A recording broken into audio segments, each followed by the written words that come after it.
Hey there, folks. Welcome back to another episode of Let's Play Romance of the Three Kingdoms 12.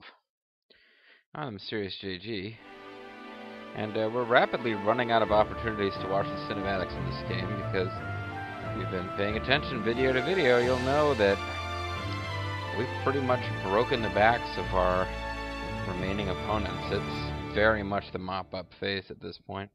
If I had more time to devote in this particular play session, I would say that I'm one play session away from winning the game. If I'm aggressive enough, maybe I still am. I can't really be at it very long tonight, though, so we'll see. But let's watch this cinema again. We've got Emperor Purple Drawers has got some kind of hardened green snot. No, it's a beautiful jade. What am I talking about? It shows him images of Cao Cao coming to kill his ass. But not if Shang Zhang has anything to say about it. Here's a little hint. In the actual LP, Shang Zhang has nothing to say about it.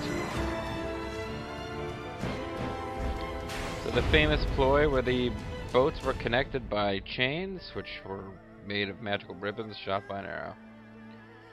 Zhuge Kong Ming, in quotes, Liang. He has a magical xylophone that shoots fire. Rise of Phoenix. Apes and cranes playing in the woods or whatever. The fleet of Cherby burns. Cao Cao screams to flames. And then a very important confusion element of this whole thing. That Cao Cao, for all his treachery, is spared death here ultimately because he recognized the great talent of Guan Yu, and in his efforts to hire Guan Yu, caused Guan Yu to feel a debt to him. So, I mean, you could argue that if Cao Cao had not spared Guan Yu, at an earlier point when Cao Cao had surrounded Guan Yu and sent old Zhang Liao up the hill to negotiate Guan Yu's surrender, that Guan Yu wouldn't have been alive to corner Cao Cao at Cherby. But the fact is, somebody else would have cornered Cao Cao at Cherby. And one of the saving graces of Cao Cao's life, as nasty an individual as he could be, particularly when judged by the rules of Confucian morality.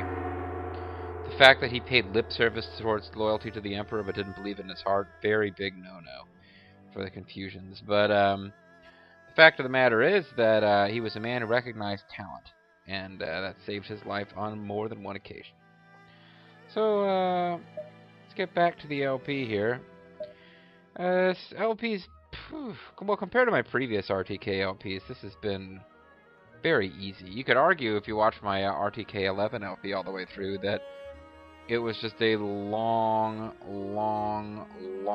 wrapping up after I survived the initial storm of being at Cao Cao's mercy. And RTK 10 was like a struggle throughout. But there's really been no point in RTK 12 where I've really felt all that threatened. I feel bad, maybe I was too snappy and mean about it. I didn't intend to be, but, you know, I had some people commenting and were worried that Yuan Shao was really going to kick our ass once that treaty wore off, but I made fairly short work of him. Had a little bit of drama when Yuan Shao got an early victory, but that was about it. But as you can see, I mean, the map, it's deceptive. It looks like I've got quite a bit of work left to do, but, I mean, 3,000 troops, 20,000, 20,000... Yeah, I mean, Liu Zhang has, let's see here. Liu Zhang has about 60,000 troops left, but they're spread out. I've got more troops than that. I've got about that many troops in this city, and more troops than that in this city. So, I mean, I need to move these troops into this city and concentrate my force. But yeah, this army it's going to roll right through Liu Zhang with no difficulty whatsoever. In the meantime, Liu Biao has more troops than Liu Zhang, but not by... Oh, he's got almost twice as many troops as Liu Zhang, but it's not going to be enough. Having twice as many troops as Liu Zhang is still fewer troops than Lu Bu is leading in this army. And if that's... Yeah, I'm going to have more than just that going. And the smallest force of all that remains, ironically enough, the most thoroughly decimated force of all... Well, I can see it's about the same as Liu Zhang, but Sun Tzu is screwed too. Sun Tzu is the only one who's got officers left who can give me a fight. I mean, even if... Well, no, that's not true. Liu Biao has the Sworn Brothers, but if Liu Zhang did have me outnumbered, he'd still lose, because I've just got an officer corps that can, you know, just destroy him effortlessly.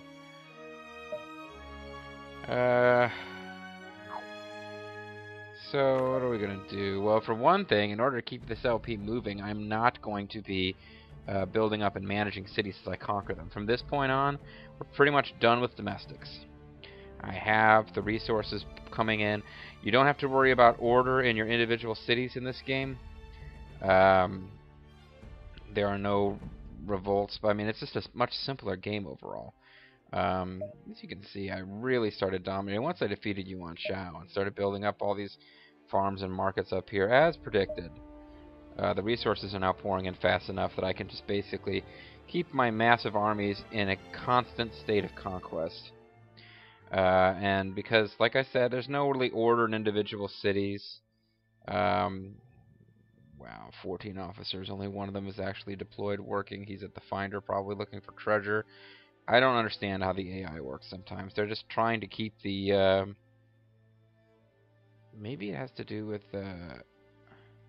being divided off and the rest of the force affects it somehow, but this is just a bunch of officers waiting to be captured, basically.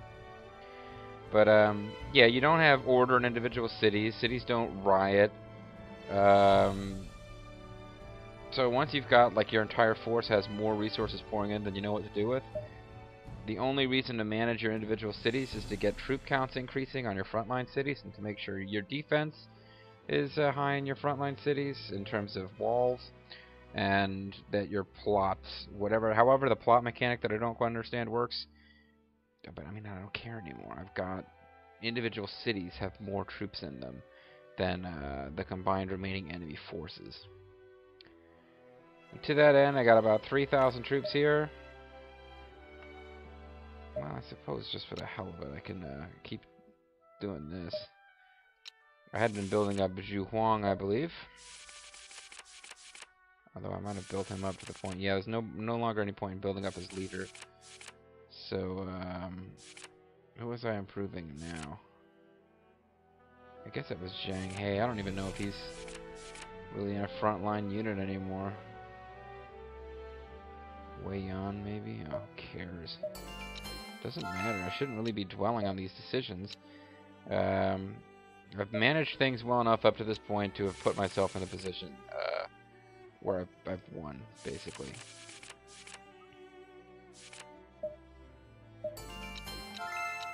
But thank you to whoever it was gave me that little tip about getting your officer's leader in war up to over 100, and how that causes the special attacks to trigger more often, because I've noticed special attacks can be devastating in this game.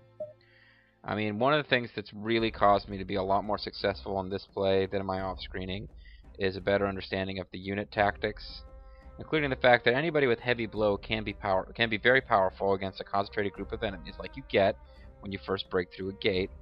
And Lu Bu, who basically has a souped-up version of heavy blow, is a beast when besieging an enemy force. So there's like 3,000 troops here, but they got a full set of officers. Let's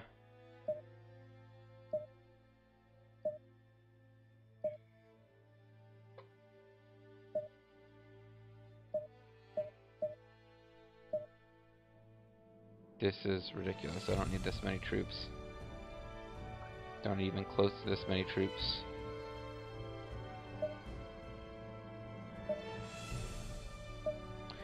Let's get a Jihao Dun.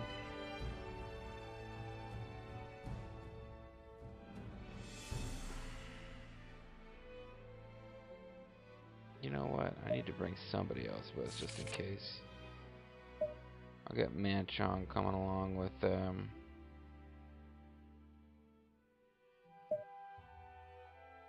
yeah. That's still way too many troops for this.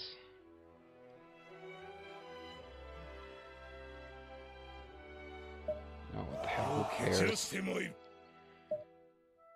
Don't sweat it, JG. Just Keep things moving. I'm not leaving any troops in the city, because why should I?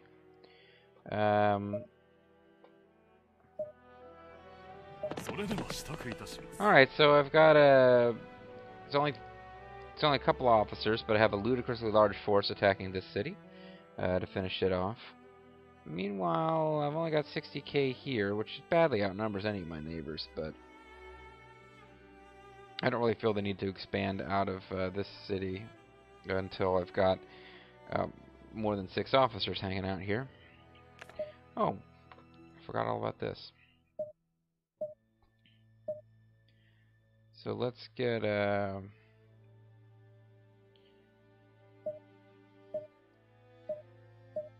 you guys down here too. King of Han Zhong, baby.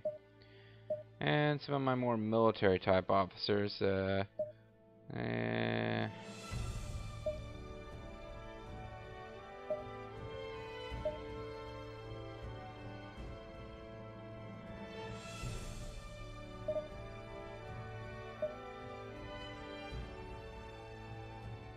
Sure, we'll move all you guys down there just in case I enter into a situation where I've got more guys hanging out.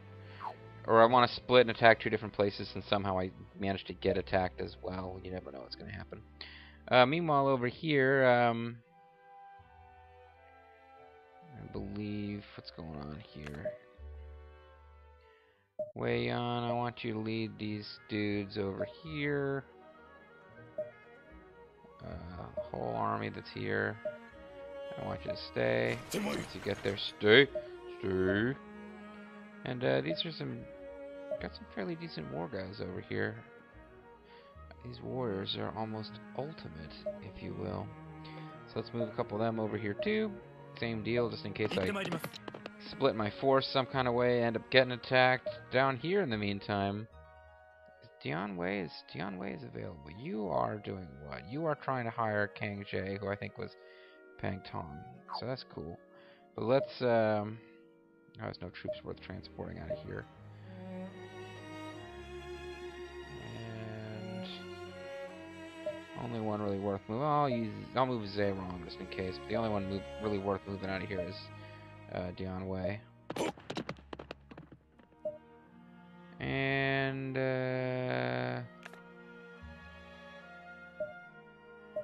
just want to make sure it's at this point it's all about making sure that I've got.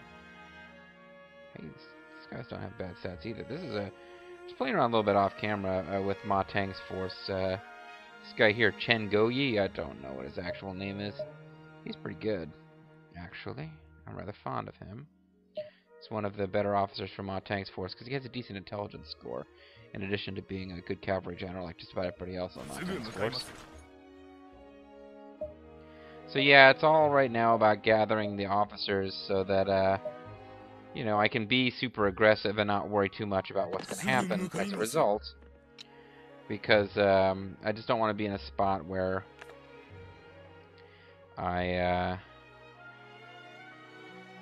didn't leave myself officers in the city or troops or whatever. I think I've gotten to the point now where I'm just not really bothering to do research, but I suppose I should be doing research at the academy.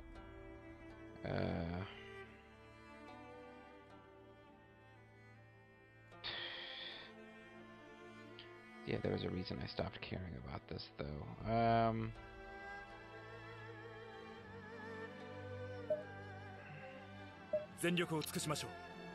Yeah, sure, we'll,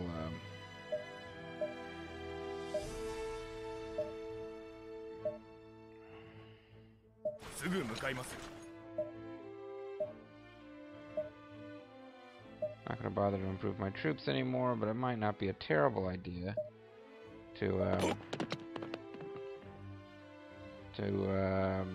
keep working on food production and the skills that reduce the speed at which I use up food. So I'm already launching an attack here on Liu Jiang. So now probably my wisest course is to deal with Sun Ce, because he's the most dangerous threat is left, even though Liu Biao has the most troops. And he's got the brothers. Well, 2 of the brothers are up here. They are isolated. They're going to end up getting captured and probably refusing to join me before the game's over. But especially if I take out Sun Ce, then I'll be sure that I'll be, you know, guaranteed that I've isolated them. Getting too aggressive and not leaving troops in my cities that I'm attacking from could lead me into trouble if the enemy uses the cut road tactic against me. And yet, I think what I'm going to do is have Lu Bu attack this central territory of Sun Ce's, which will probably cause Sun Ce's main territory to reinforce, thereby depleting it as well. And I'll have one of my other territories attack this one, and we'll also more or less finish off Sun Ce here. And we'll leave Liu Biao for later. That's still leaving 30,000 troops there. Nice.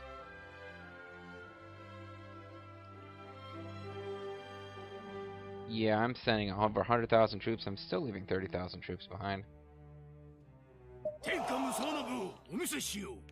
Meanwhile, you attack here. There is no need whatsoever to leave anyone behind, but I'm only leaving 1,000 troops behind, so that's fine. Not going to bother to request reinforcements.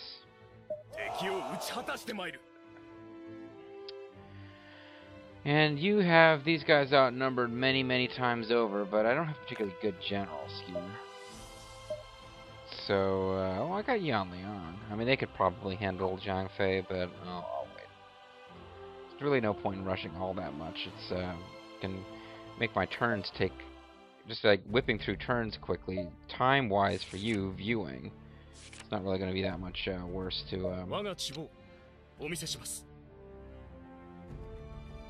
Yeah, I'm not even going to bother. I've got the plunder. I'm not even going to bother to use plunder because the borders are going to be changing too rapidly. I'll just keep getting the food tactic going. Be nice if you guys just surrendered. 84,000 troops against about 3,000. Ma Chong, Pang Day, and Huang Fung Song. 3 pretty damn good officers, but come on, seriously. I'm sorry, Macho, we just don't see eyes to eye. Alright, typical tactics for me. I'm going to, well, you know what? Send out my cavalry to attack all the little side bases here, but I don't even know if I can be bothered to send somebody to accompany that siege weapon. Or perhaps now what I should do is just not bother to defend my base. Keep things interesting, but there's only 3 paths, and I'm sending troops down every path. So if they try to get fancy and attack, they're going to be in trouble anyway. I mean, they're not going to get past these guys unless they got somebody using like sneaky type tactics. Somebody could theoretically burst straight through here all the way hard south. I mean, it's not impossible for this to come back to bite me, but doesn't seem that likely.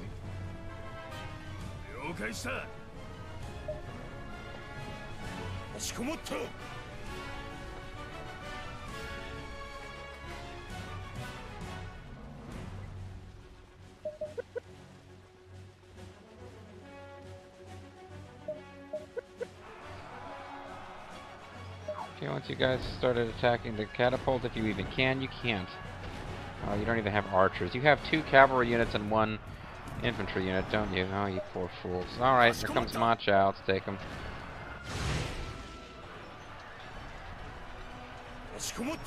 You're done, Ma Chao.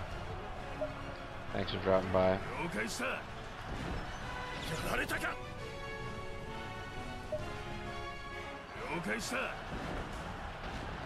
Fine, alright.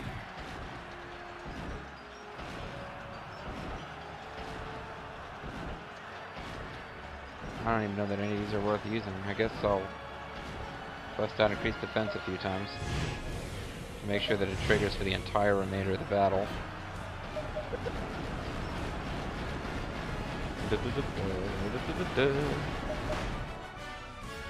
Alright, got a gate break, that's fine.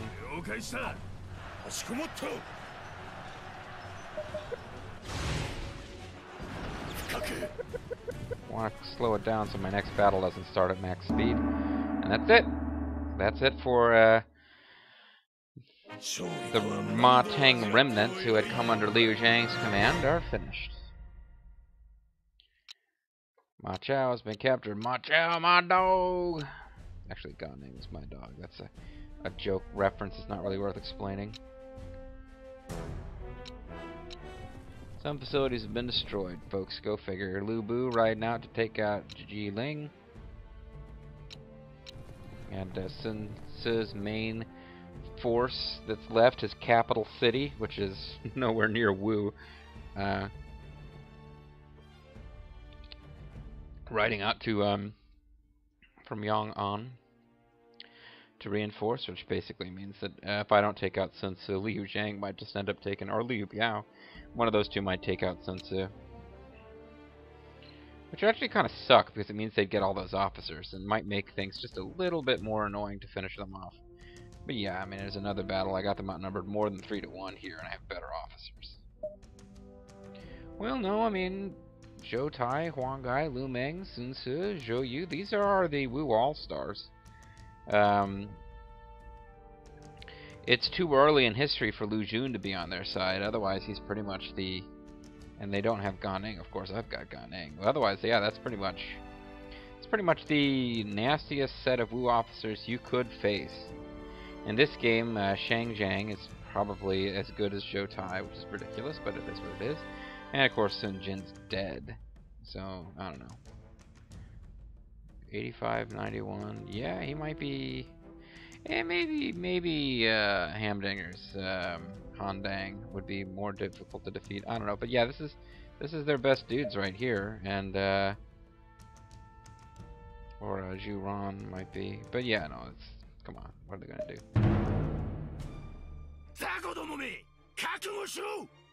Alright, so Lu Bu's ready to kill for the Overmind. We're gonna get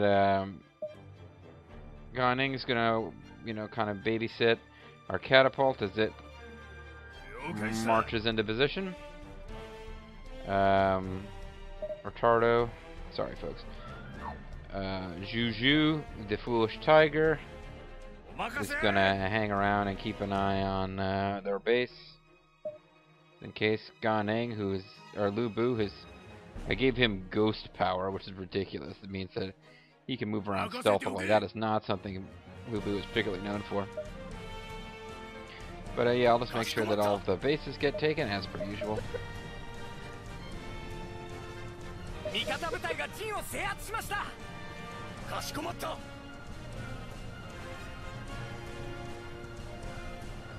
one of these battles where I'm gonna oh hey,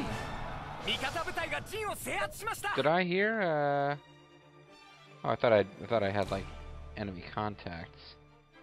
I guess Sima Yi, perhaps because of his intelligence score, has really good sight or visual range. I don't know.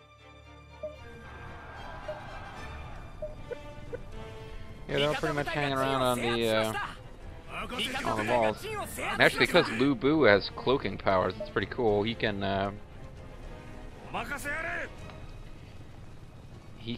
use Flying General from the gate to kill, to like devastate guys who are on the wall. It's kind of ridiculous, doesn't make a lot of sense, but it's fun. And they won't touch him.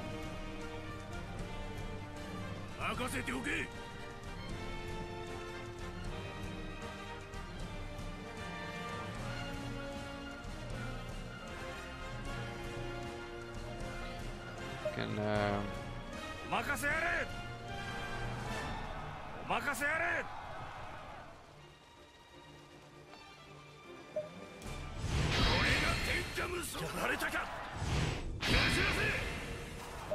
see, I think now they can see Lu Bu because he attacked. But he obviously did a lot more damage than he took from them there. So those guys got some range. Yeah, they're still hitting them. It's like, alright, alright. I guess we had that coming. Zhou Yu, Master Strategist, couldn't see that coming to stop it. Okay, apparently he's given up the ghost, as it were. Pun intended. I've forgotten exactly how the ghost skill works, but I think now that he's attacked, he's no longer hidden from anybody. Sumi Yi has an incredibly awesome ability called Best Defense, which is a, boosts to all nearby allied units, similar to Way of Wei. Not quite as uber, but pretty awesome. Generally, the really, really famous military officers have some pretty high-powered attacks, or, like in his case, strategic moves.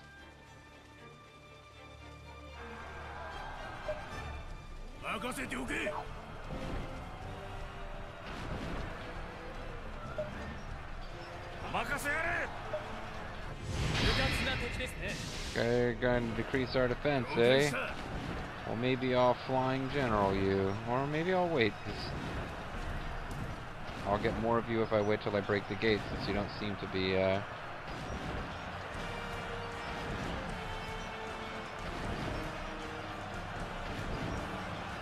There's a guy who just really hated the graphics in this game. I guess this is what he's talking about. These dudes just kind of moshing here.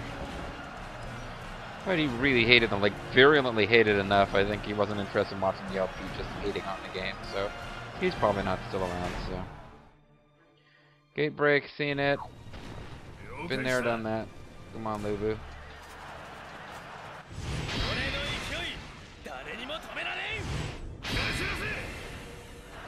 Huh. I don't know if Lubu is just not... Sometimes it's tough to get the guy to go through the gate that you want to have going through the gate first. Trying to get Lubu to break through the gate, so I can use his tactic to win this quickly. As much as I just got done complimenting Best Defense, but I really don't think it's as effective as Flying General is here. There's a reason Flying General costs as many points as it does. Ohayou gozaimasu.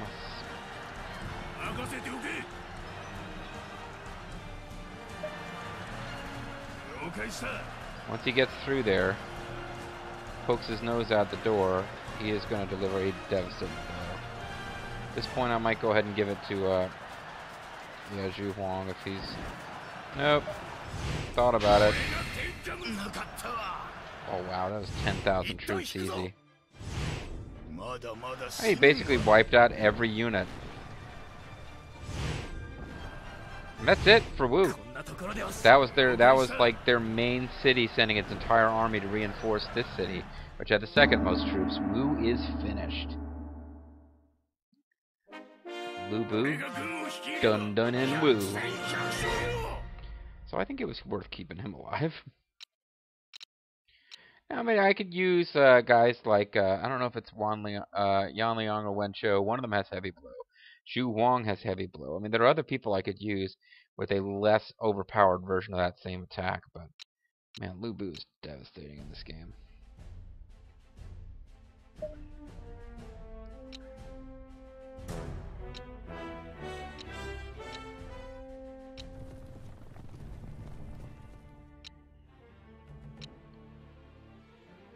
So Zhang Liao doesn't really get as glorious a battle here, but there's Hamdingers. There's Taishi Ci, motherfucker. I'm not gonna get it. I can almost guarantee you I won't get a chance to execute Taishi Ci. I don't think there's any mechanic in this game that lets me execute officers other than captured rulers. And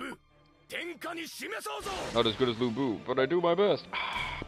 Yeah, I don't think there's any mechanic that's gonna let me execute an officer other than an enemy ruler that I capture before his force has been defeated. Just in case you stay behind and defend the base. And I'll get my two cavalry units grabbing these bases. Okay, just wanted to make sure he was going to catch that as he went by, and he did, so.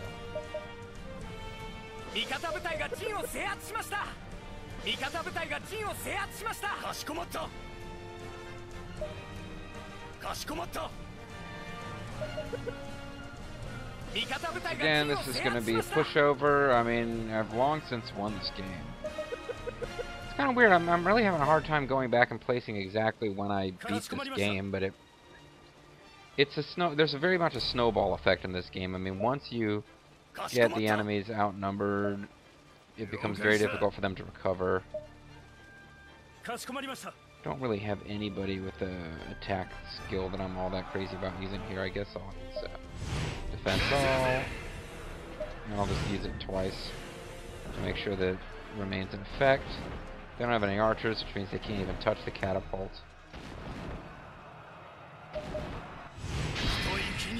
Oh, but they're increasing their range now, although it still doesn't do anything. Oh, Taishi C. You poor fool.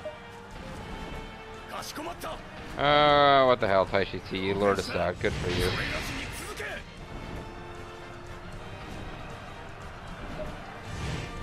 Assault for no real reason.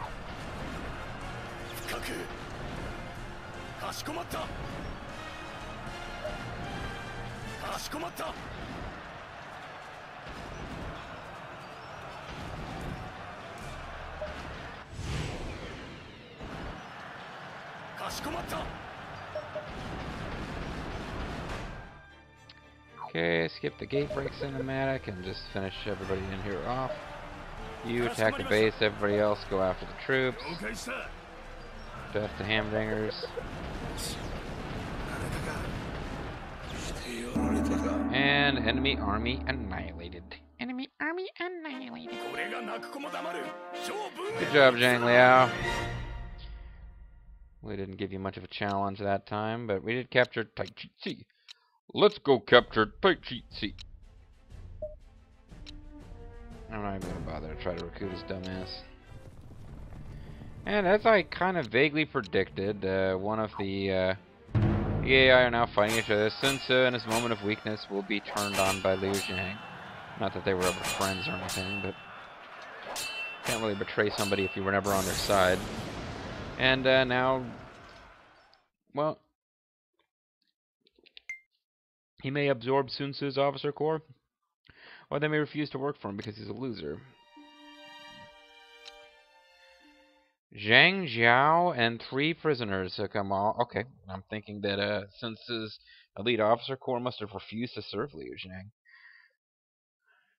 Which means that we've got several turns before they turn over and start voluntarily working for him, but I don't think Liu Zhang's got several turns left, to tell you the truth. And we got food tactics. We got Pang Tong coming to work for us. We have all sorts of messages that I don't understand, and I'm frankly not that concerned about. So I'm calling it a video here, folks. When we come back, the relentless drumbeat of Cao Cao's domination over China will continue. I'm the Serious JG. I want to thank you guys very much for watching, and I'll see you next time. Bye-bye.